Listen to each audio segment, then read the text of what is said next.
5 o'clock, Connecticut has a housing shortage. However, legislation passed this year is focused on fixing that. And today, Governor Ned Lamont made another pitch to town leaders, but convincing everyone here certainly has not been easy. Our chief political reporter, Susan Rath, live tonight at the state capitol with more for us. Susan.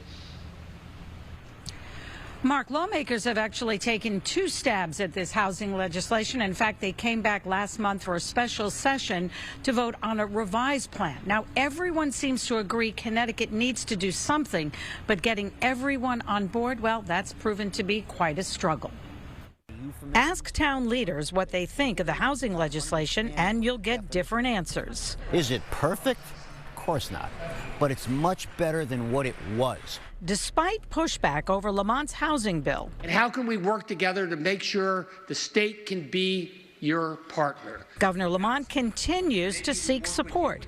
He spoke to a large group of town leaders, members of the Connecticut Conference of Municipalities. I think we came to a pretty good place that could make a difference for communities. Lamont himself didn't like the first plan. He ended up vetoing it, but says revised legislation gives towns more control.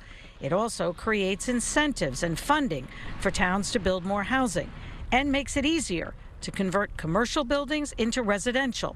But Bethel's first selectman isn't convinced it will create what's really needed: affordable housing. One of the problems we have is that we don't address actually the cost of housing. You know, they think that every time they pass a bill like this, it'll address things on the supply side by making more of it. But really all it does is it streamlines the development for developers and helps them. Town leaders have another concern.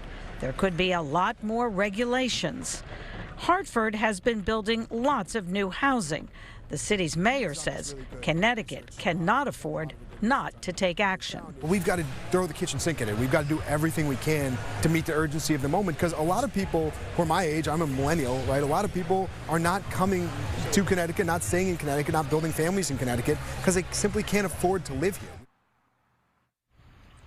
This housing legislation has certainly become pretty political. In fact, Republicans hoping to challenge Governor Lamont, who is running for re-election, are saying that the housing legislation is a bad deal for Connecticut.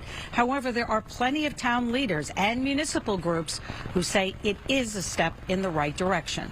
Your chief political reporter, Susan Rath, Channel 3 Eyewitness News, live at the state capitol tonight. Susan, thank you. We are just getting started.